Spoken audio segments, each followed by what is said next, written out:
하나님 말씀 함께 봅니다. 함께 보실 하나님 말씀은 요한복음 21장 7절에서 14절 말씀입니다. 요한복음 21장 7절에서 14절 말씀.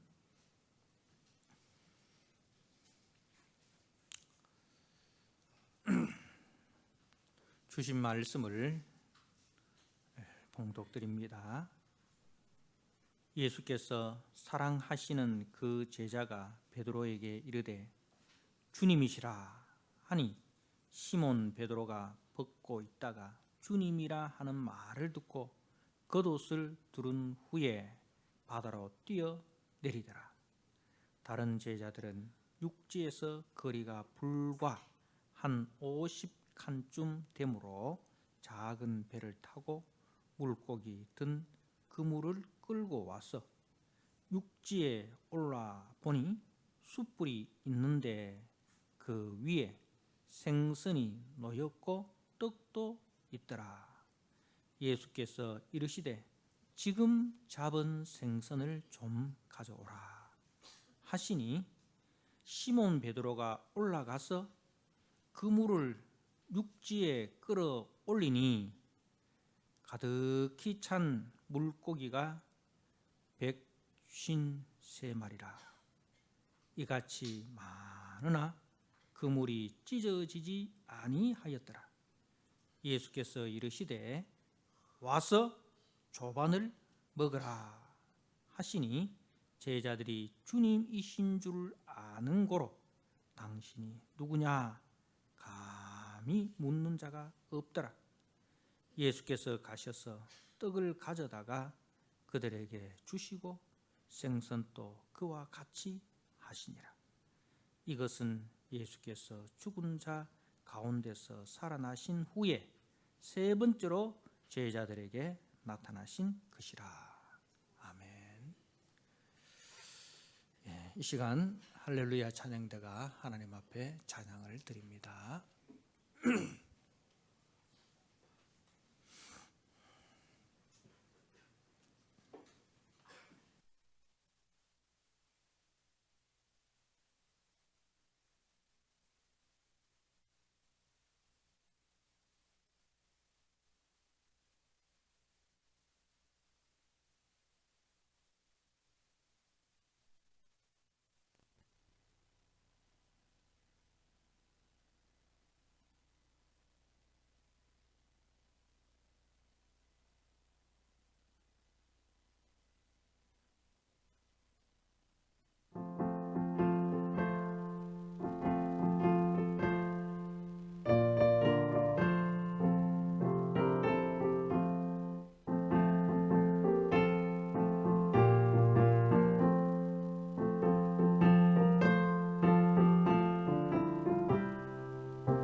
아멘. 의에 줄이고 목마른 자는 복이 있다 하였습니다. 하나님 아버지, 이 시간 우리 사랑하는 모든 성도들, 아버지여, 세상 것에 목마르고 세상 것을 갈망하는 아버지, 그 옛사람을 십자가에 못 박고 이제 하나님께서 우리에게 보여주신 그 의의 나라를 향하여 목마른 자들이 되게 하여 주시옵소서. 그 의의 나라를 향한 소망과 의의 나라를 향한 그 열망을 가지고 우리가 이 믿음의 길을 걸어갈 때에 주님 하늘로부터 성령의 담비를 우리에게 한량없이 부어주심으로 그 힘을 입고 그 힘을 얻어 우리가 주님 앞에 서는 그날까지 믿음으로 달려가는 복된 우리 성도들과 우리 교회가 되도록 주님 축복하여 주옵소서. 예수님께 하신 이름으로 감사하며 기도드리옵나이다. 아멘. 네, 오늘 요한복음 21장 7절에서 14절 말씀의 제목을 지금 잡은 생선을 좀 가져오라는 제목으로 주신 말씀을 함께 나누고자 합니다. 오늘 10절 말씀에 보니까 예수께서 이르시되 지금 잡은 생선을 좀 가져오라.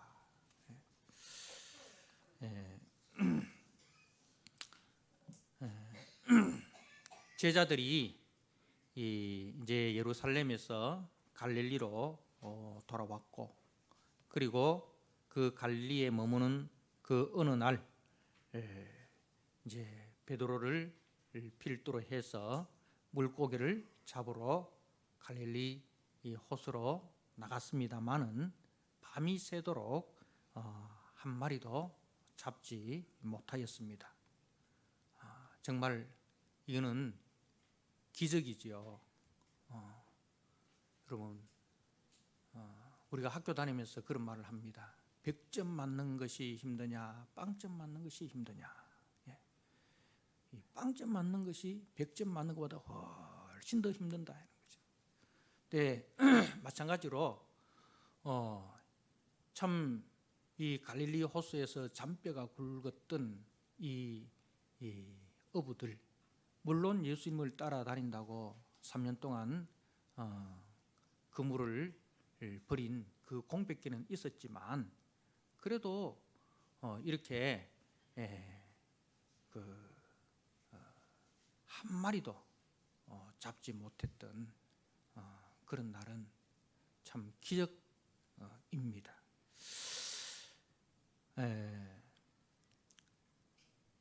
그런데 이제 그 해변에서 어떤 한 분이 이제 서 있습니다. 그러면서 저들에게 얘들아, 너희에게 고기가 있느냐 이렇게 묻습니다. 근데 제자들의 대답이 없나이다. 자, 그리고 그 낯선 남자가 저들에게 명령합니다. 그물을 배 오른편에 던지라. 그리고 그리하면 잡으리라. 이렇게 말씀을 하는 거예요. 아직까지는 이분이 예수님인 줄 알아보지 못하는 그런 가운데 있었습니다. 근데 제자들이 이 낯선 남자의 말에 순종을 합니다. 그래서 그물을 배 오른편에 던졌더니 물고기가 많아서 그물을 들 수가 없었다. 그렇게 성경은 기록을 하고 있습니다. 자, 그리고 이제 오늘 본문에 예수께서 사랑하시는 그 제자가 이제 사도 요한을 말하죠. 사도 요한이 이제 베드로에게 말합니다. 주님이시라. 사도 요한이 먼저 주님을 알아보았습니다. 주님이시라. 그 말을 듣는 순간 시몬 베드로가 벗고 있다가, 그러니까 겉옷을 벗고 있다가 고기를 잡기 위해서 겉옷을 벗고 있다가 주님이시라는 말을 듣자마자 그 겉옷을 두른 후에 바다로 뛰어내립니다. 왜 뛰어내렸을까요? 주님을 뵐 면목이 없어서 바닷속에 숨기 위해서 뛰어든 겁니까? 아닙니다.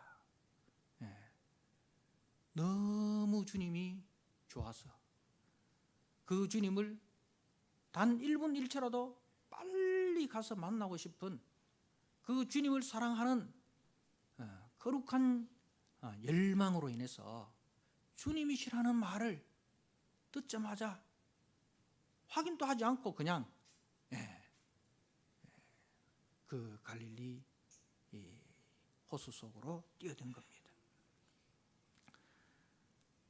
근데 이제 그 거리가 6절에 보니까 다른 제자들은 육지에서 거리가 불과 한 50칸쯤 되므로라고 되어 있어요. 50칸이라는 것은 이제 한 90m에서 한 100m 사이, 90m에서 100m 정도 되는 거리란 말입니다.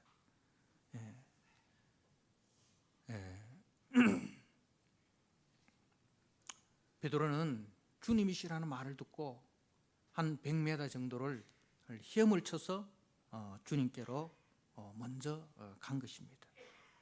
이것은 정말 베드로가 얼마나 주님을 사랑하는지 이제 본성이 말을 해주는 거예요. 순간적으로 나오는 행동을 가지고 우리는 본성적으로, 본능적으로 나오는 행동이다 그렇게 하잖아요. 그러니까 베드로가 본능적으로 주님을 얼마나 사랑하는지를 보여주는 겁니다. 윗선이 아니에요. 그야말로 순수한 마음입니다. 정말 주님에 대한 그 진심 어린 사랑이 없다면 할 수 없는 행동입니다. 인간적으로 봤을 때 베드로는 주님을 3번이나 부인했던 사람입니다. 그것도 주님의 면전에서, 그죠? 주님을 저주하면서까지 부인했던 사람입니다.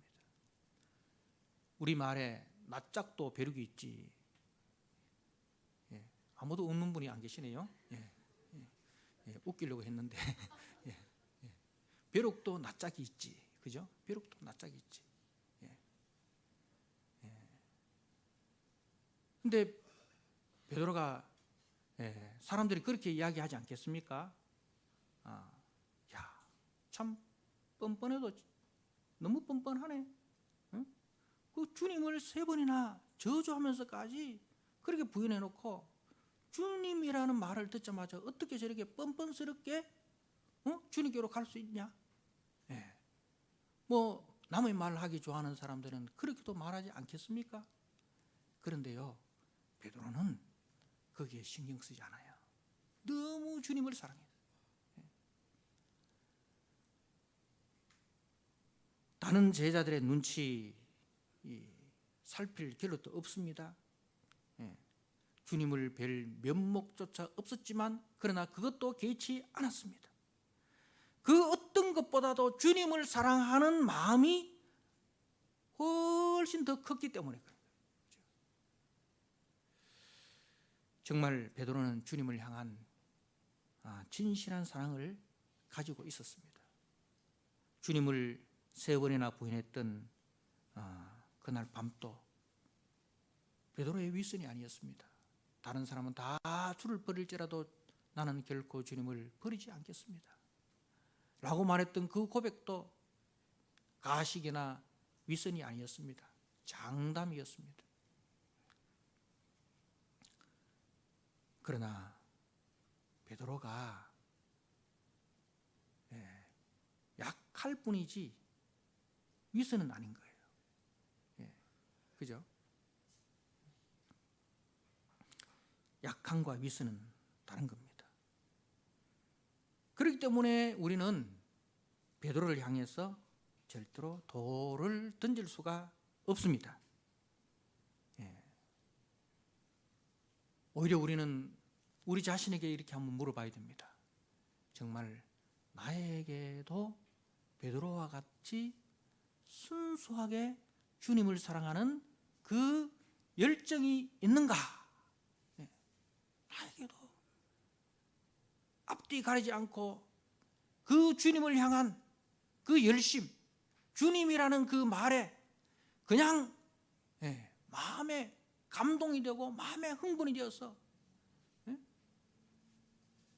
그 갈릴리 호수로 뛰어드는 그 열심, 그 순수함, 그 열심이, 그 순수함이 나에게 있는가? 베드로는 죄책감이나 체면이나 다른 사람들의 시선보다 주님을 향한 사랑이 더 큰 사람이었습니다. 여러분, 사람은 누구나 실수할 수 있습니다. 우리는 다 연약한 자들이기 때문에 죽음의 두려움 앞에 주님을 부인할 수도 있고 주님을 저주할 수도 있는 그러한 사람들입니다. 그렇지만은요, 그렇다 할지라도 우리가 주님을 뵐 면목이 없다, 내가 주님을 부인했다 하는 그 죄책감, 그리고 사람들이 나를 뭐라고 말할까, 사람들의 시선, 이런 것보다도 주님을 향한 사랑이 더 커야 됩니다. 그래서 그 모든 것에도 불구하고 어린 나이가 본능적으로 엄마의 품으로 달려가듯이 이 성도는 어떤 실수나 어떤 실패에도 불구하고 주님을 사랑하는 그 뜨거운 마음으로 주께로 달려가는 사람이어야 합니다. 우리가 찬송가 563장을 한번 보도록 합시다. 찬송가 563장 예수 사랑하심을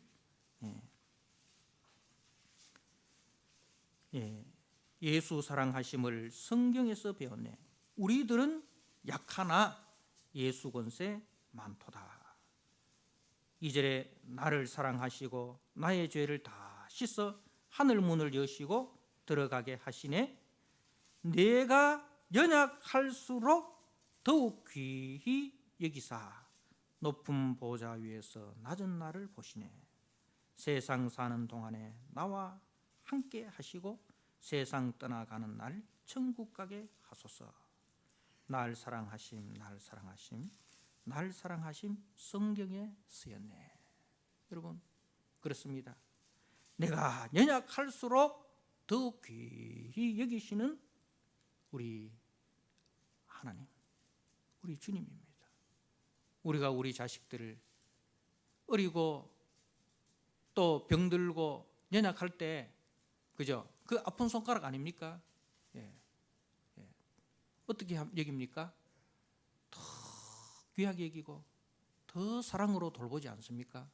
그죠? 그처럼 여러분, 베드로 그 연약함, 그 아픔 만져주기 위해서 주님이 찾아오신 거예요. 그 연약함을 만져주기 위해서, 그 베드로의 상처를, 내면의 상처를 만져주시기 위해서 주님은 찾아오셨습니다. 그것이 우리 주님의 마음입니다.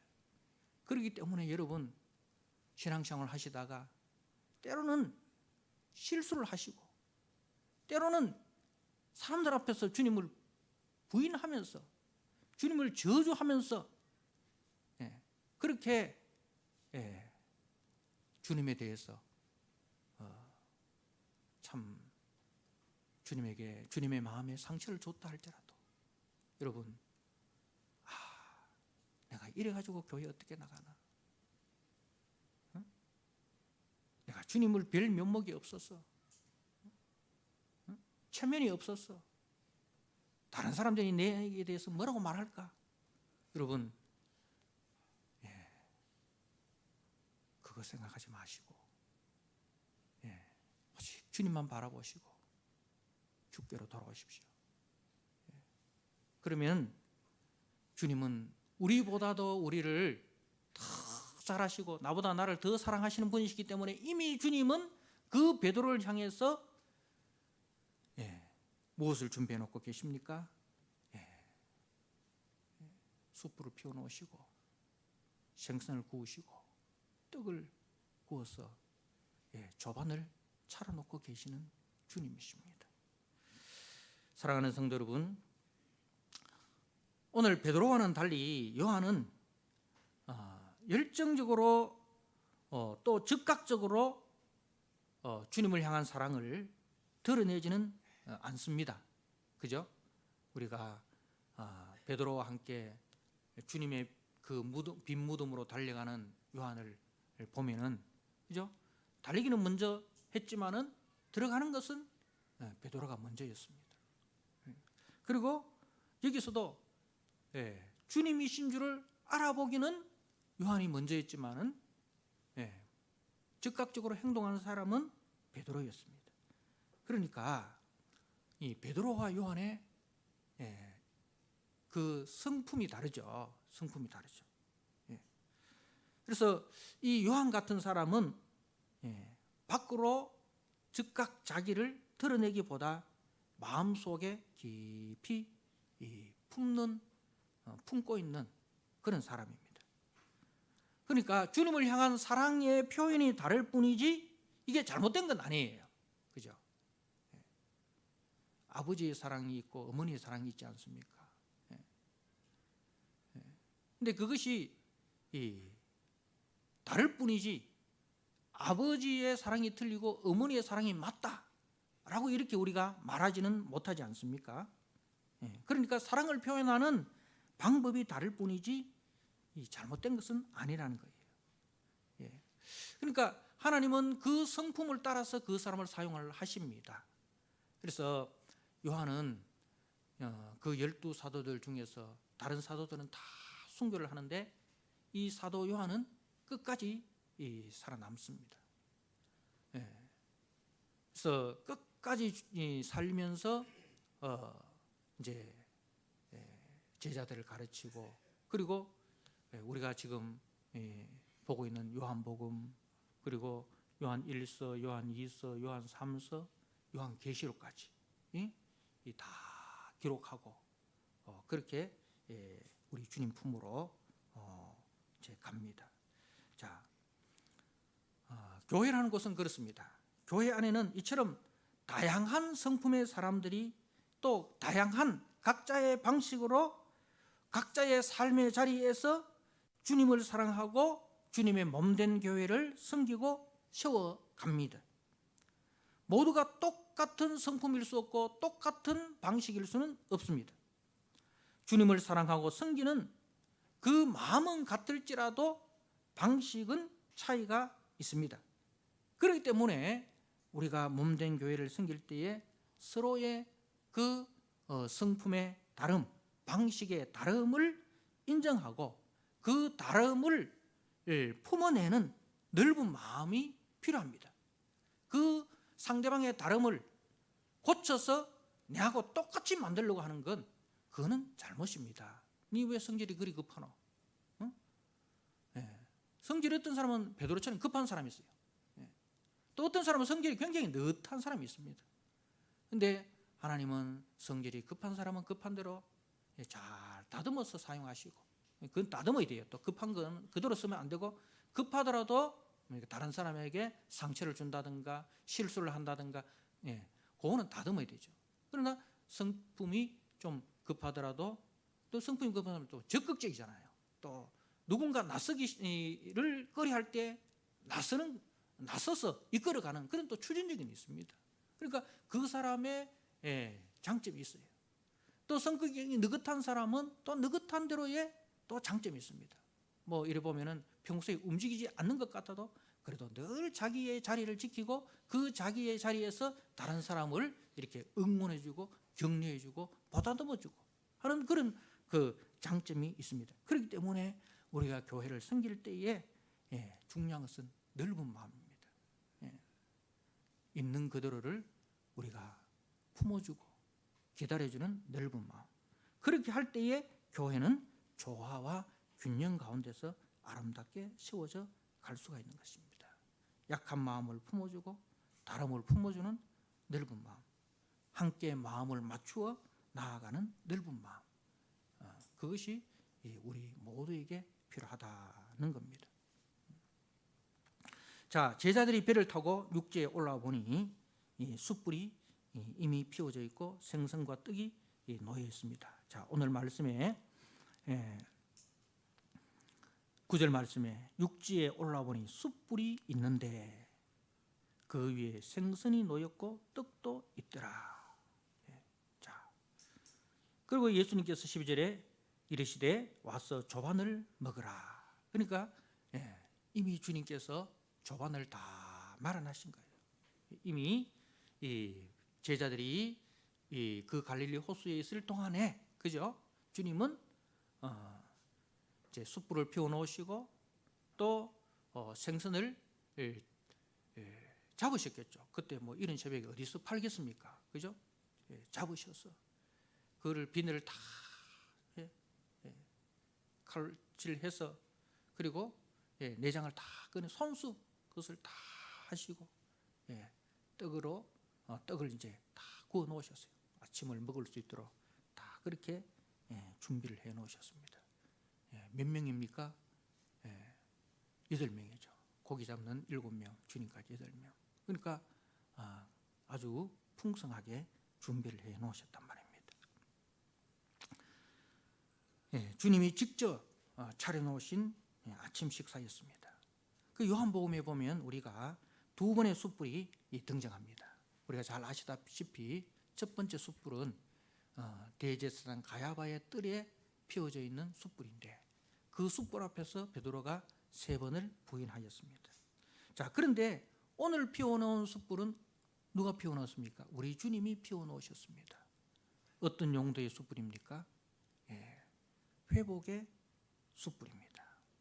우리의 연약함을 아시고 우리를 불쌍히 여기시고 다시 그 숯불로 인해서 죄의식을 가지지 말라고, 다시는 그 숯불로 인해서 죄의식에 사로잡히지 말라고, 그 주님의 용서와 주님의 사랑만을 기억하라고 피워놓은 숯불입니다.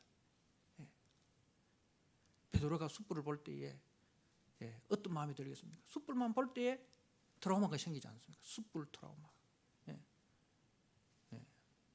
다른 사람은 맛있다고 통닭시킬 때에 그 통닭만 볼 때에 베드로에는 트라우마가 있습니다. 그런데 그 트라우마를 주님이 극복시키기 위해서, 그죠? 숯불을 피워놓으셨어요. 더 이상 트라우마 가지지 마라. 회복의 숯불입니다. 자, 그 숯불로 주님은 제자들을 위해서 고기와 떡을 구워서 조반을 마련하셨습니다. 자, 그리고 이제 이 조반은요 제자들의 허기를 달래주기 위한 용도로만 쓰여진 것이 아니라 해변에 차려진 성만찬이라는 사실을 우리가 주목해야 됩니다. 여러분, 광야에서 흑이진 자들을 위해서 우리 주님이 오병이어를 마련하셨는데, 그런데 그 오병이어는 단지 흑이진 배를 채우기 위한 용도만은 아니었습니다. 더 나아가서 그 오병이어는 무엇이었습니까? 주님의 살과 주님의 피를 상징하는 성만찬이었습니다. 그래서 요한복음 6장에서 주님은 이 오병이어 표적으로 성만찬 설교를 하십니다. 자, 우리가 요한복음 6장 말씀을 한번 보도록 하겠습니다. 요한복음 6장 36절 말씀을 제가 한번 읽어드립니다. 요한복음 6장 36절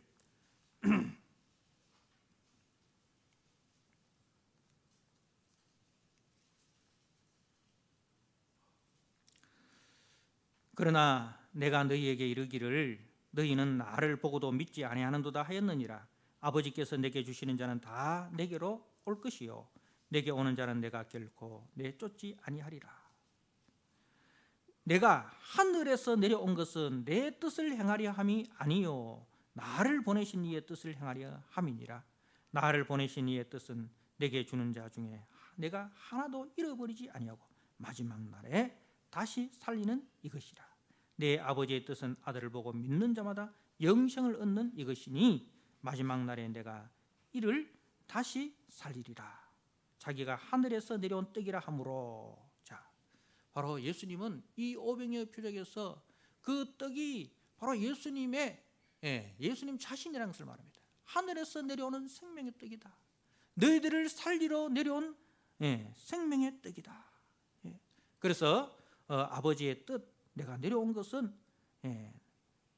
하나도 내게 주신 자 중에서 하나도 잃어버리지 아니하고 마지막 날 다시 살리는 이것이라. 그래서 이 설교를 듣고 표적을 보고는 사람들이 따랐지만은 이 말씀을 듣고는 사람들이 다 떠나버립니다. 그때 베드로가 뭐라고 얘기하냐? 너희도 가리느냐? 영생의 말씀이 여기 계시면 우리가 네게로 가오리까. 그 유명한 고백을 합니다.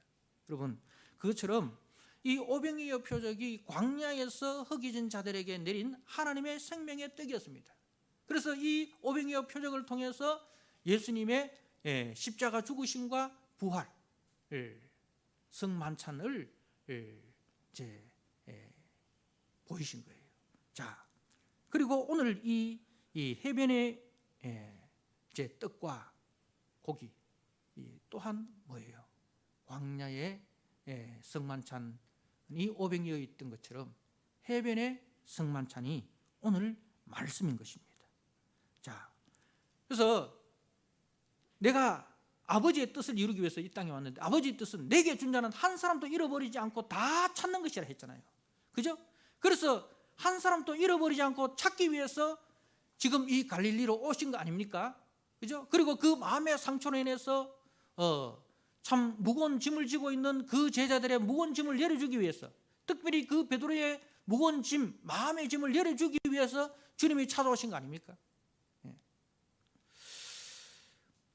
자, 그런데요, 거기에 주님이 이제 뭐라고 이야기하십니까?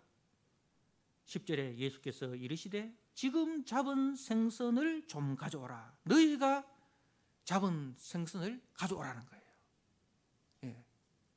주님이 왜 그랬을까요? 내가 인원수 잘못 파악했네. 아이고 5인분밖에 준비 안 했네. 3인분 모자라네. 좀 더 필요하네. 주님이 그래서 더 가져오라 하셨을까요? 주님이 잡은 고기는 좀 오래되었고 지금 잡은 신선한 고기를 드시고 싶어서 그랬을까요? 왜 주님이 제자들이 잡은 고기를 가져오라고 하셨을까? 그것을 저는 이렇게 한번 생각해 보았습니다.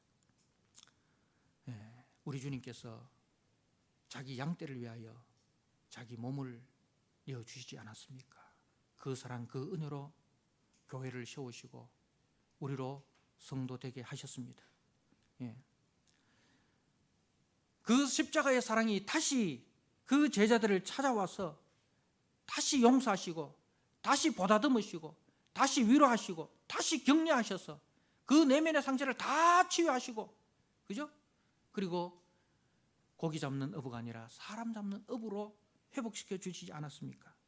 그 십자가의 사랑, 그 십자가의 은혜에 이제 너희도 함께 참여하라. 너희도 함께 참여하라. 이 주님의 십자가 사랑에, 이 주님의 하늘의 사랑에 이제 너희도 함께 참여하라. 여러분, 이 사랑과 용서와 화목의 식탁에 너희도 함께 참여하라. 내가 너희를 사랑한 것 같이 너희도 서로 사랑하라. 너희도 서로 사랑하라. 우리 속에 정말 베드로처럼 베드로가 주님을 부인하듯이, 베드로가 주님을 저주하듯이 그렇게 저주한 형제가 있다 할지라도, 그래서 한 하늘 아래는 같이 살아갈 수 없는 불구대천의 원수라 할지라도 그 형제가 마음에 짐을 지고 그렇게 살아갈 때에 그 형제를 찾아가서 용서해 줄 수 있는, 위로해 줄 수 있는, 품어줄 수 있는 그 십자가의 사랑을 이제는 너희도 가져야 된다. 그래서 더 이상 이제 예수님은 세상에 직접 나타나서 말씀을 전하시고 직접 나타나서 복음을 전하지 않습니다. 누구를 통해서? 주님의 마음을 가진 제자들을 통해서 세상 속에 복음을 전합니다. 십자가의 사랑을 전합니다. 하늘의 영광과 하늘의 은혜를 전합니다. 이제 세상은 예수님을 통해서 예수님을 믿는 것이 아니라 예수의 제자된 저와 여러분을 통해서 예수를 만나게 되고 예수를 믿게 되는 것이에요. 그 일을 위해서 교회를 세우시고 성도를 세웠다는 거예요. 그 일에 저와 여러분을 부르셨습니다. 그 말씀이 지금 잡은 생선을 종 가져오라는 거예요. 너희가 잡은 그 물고기 누구 거냐? 누구 겁니까? 우리가 가지고 있는 모든 건 누구 겁니까? 주님이 은혜로 주신 거예요. 주님이 배 오른편에 그물을 던져라 해서 던졌더니 그물이 찢어질 정도로 많은 고기가 잡혔습니다. 우리가 가진 것은 우리 것이 아니에요. 주님이 은혜로 주신 거예요. 왜 주셨습니까? 내 혼자 잘 먹고 잘 살아놓고 그렇게 물질 주시고 그렇게 건강 주셨습니까? 아닙니다. 주님께서 우리에게 주신 모든 것은 주님의 나라와 주님의 영광을 위해서 사용하라고. 너희가 먹든지 마시든지 주의 영광을 위해서 해라. 내 것이 아닙니다. 주님이 은혜로 주신 주님의 것입니다. 사랑하는 성도 여러분, 베드로가 물고기를 가지러 갑니다. 오늘 또 먼저 움직이는 사람은 베드로입니다. 그죠? 주님이 지금 잡은 생선을 좀 가져오라 하시니 11절에 시몬 베드로가 그물을 육지에 끌어올리니 가득히 찬 물고기가 153마리라. 그러니까 그 물에 희한하게 큰 물고기만 잡혀 있는 거야. 아마 그래서 베드로가 시야를 본 것 같아요. 시야를 보니까 153마리입니다. 왜 153이라는 숫자가 적혀져 있을까? 많은 학자들이 이제 이걸 가지고 연구를 합니다. 근데 이제 초대 그 교회의 교부였던 오리겐이라는 분이 계시는데 그분의 그 주장이 가장 타당한 것 같아요. 그분은 어떻게 이야기를 하느냐 하면은 이제 그 히브리 사람들은 153이라는 이 숫자를 이제 그 모든 종류의 물고기를 153종류로 알고 있었다고 합니다. 그 당시에 이제 그 히브리 사람들은 모든 종류의 물고기가 153종류다. 그래서 요한이 굳이 여기에 153이라는 숫자를 기록한 것은 바로 하나님 나라의 복음이 지금 제자들이 사람 낚는 어부가 되어서 저들을 통해서 복음이 온 세상에 전파된다는 거예요. 그래서 이 예수 그리스도의 복음이 제자들을 통해서 온 나라와 민족과 종족을 초월하여 세계적으로 전파되어서 세계 도처에서 주께서 택하신 하나님께서 택하신 그 구원받게 될 그 영혼들의 숫자라고 이야기를 합니다. 그러니까 이제 이 3이라는 숫자는 바로 제자들을 통해서 주의 복음이 천하만국에게 전파되어지고 그리고 천하만국에서 주께로 돌아오는 그 영혼들을 이제 상징하는 것이다. 그렇게 이야기를 합니다.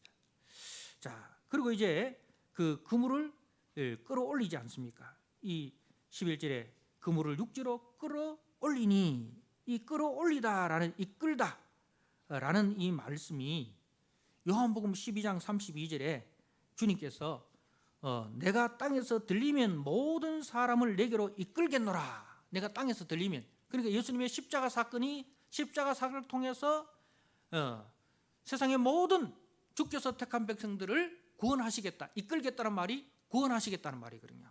그 말씀하고 똑같은 단어입니다. 헬키오라는 그 헬라어인데, 그러니까 주님이 십자가를 통하여 주님의 백성을 구원으로 이끌듯이 이제 제자들을 통해서 주의 복음이 전파되어질 때에 그 복음을 통해서 만국의 백성들이 주께로 돌아오게 되는, 구원받게 되는 그것을 말씀을 하신다는 겁니다. 사랑하는 성도 여러분, 이제 제자들은 주님의 말씀처럼 사람 낚는 어부가 된 것입니다. 이것이 저와 여러분에게 주신 사명입니다. 너희는 가서 모든 족속으로 제자를 삼아 아버지와 아들과 성령의 이름으로 세례를 주고 내가 너희에게 분부한 모든 것을 가르쳐 지키게 하라. 이 일을 위해서 주님이 교회를 세우신 거예요. 이 일을 위해서 저와 여러분을 성도로 부르신 겁니다. 그렇기 때문에 복음 전도는 철저하게 주님의 말씀을 의지해야 하며 주님이 나를 사랑하신 그 사랑에 감격하고 그 사랑으로만 이루어지는 거예요. 때로는 우리가 복음을 전하다가 실수할 수 있습니다. 연약해서 우리가 교회를 욕할 수도 있고요, 심지어는 주님을 욕할 수도 있는 그런 실수할 수 있습니다. 그럼에도 불구하고 다시 그 주님의 십자가의 사랑, 성만찬의 사랑을 기억하고 돌아오라는 거예요. 다시 돌아와서 다시 그 주님의 은혜로 회복되어 사람 낚는 업으로 세워져라. 사랑하는 성도 여러분, 우리 교회가 설립된 지 15주년이 되었습니다. 수많은 영혼들이 우리 교회를 등록을 하시고 또 중간에 신앙을 저버리고 떠나신 분들도 계시고, 물론 다른 교회에 가서 신앙생활 잘 하시는 분들도 계시지만은 신앙생활 자체를 이제 떠나신 분들도 계십니다. 그러나 그분들까지도 주님 포기하지 않으셨습니다. 다시 찾아가셔서 다시 우리가 이끌어야 될 사명이 우리에게 있습니다. 다른 교회에서 신앙생활 잘 하시는 분들은 잘 하시도록 우리가 놔두면 됩니다. 그러나 중간에 신앙을 포기하신 분들, 교회의 어떤 상처 때문에 뭐 어떤 이유로 인해서든지 신앙을 포기하신 분들은 우리가 그들을 다시 품고 다시 그들을 회복시키고 다시 이끄는 그 사명이 우리에게 있고, 또 우리 가족들을 이끌고 또 우리 주변의 많은 사람들을 이끌어야 하는 그것이 우리의 사명입니다. 사랑하는 성도 여러분, 주님이 연약한 나를 오래 참고 사랑으로 찾아오셔서 회복시키듯이 그렇게 우리는 회복시켜야 할 사명이 있습니다. 날마다 성만찬의 사랑, 십자가의 사랑을 기억하시고 갈릴리 해변으로 찾아오신 그 주님의 사랑을 기억하시고 다시 우리도 찾아가서 회복시키는 자로 살아가는, 그래서 여러분의 가정을 살리고 여러분의 이웃을 살리고 상처와 아픔 가운데 있는 영혼을 회복시키는 그런 저와 여러분으로 다시 일어서시기를 주님의 이름으로 부탁드립니다. 아멘. 하나님 아버지, 지금 잡은 생선을 좀 가져오라 하신 주님, 우리가 무엇이간데 주께서 이처럼 우리를 사랑하셔서 다시 우리를 찾아오셔서 우리를 그 십자가의 사랑으로 회복시키시고 또 그 십자가의 사랑과 그 십자가의 은혜에 우리를 참여시켜 주십니까? 그 만극하신 사랑과 은혜를 기억하고 아버지, 참 주님을 부인하고 마음에 낙심하여 참 그 아픔 가운데 상처 가운데 있는 제자들을 친히 찾아오셔서 십자가의 사랑을 다시 베푸시는 그 주님, 그 주님께서 오늘 여기 있는 우리 모두에게 다시 그 십자가의 사랑으로 우리를 회복시켜 주시고 우리를 만져주셔서 우리 모든 성도들이 강하게 치유되고 회복되게 하여 주시옵소서. 그리고 주님이 주시는 그 사랑을 가지고 우리도 나아가게 하여 주옵소서. 상처된 영혼들을 찾아가고 그 영혼들을 만나고 그 영혼을 주님의 사랑으로 회복시키는 아버지 그 거룩한 사명을 우리 교회가, 우리 성도가 다시 그 일에 힘쓰는 우리 교회가 되도록, 우리 성도가 되도록 주님 축복하여 주옵소서. 예수님께 하신 이름으로 감사하며 기도드리옵나이다.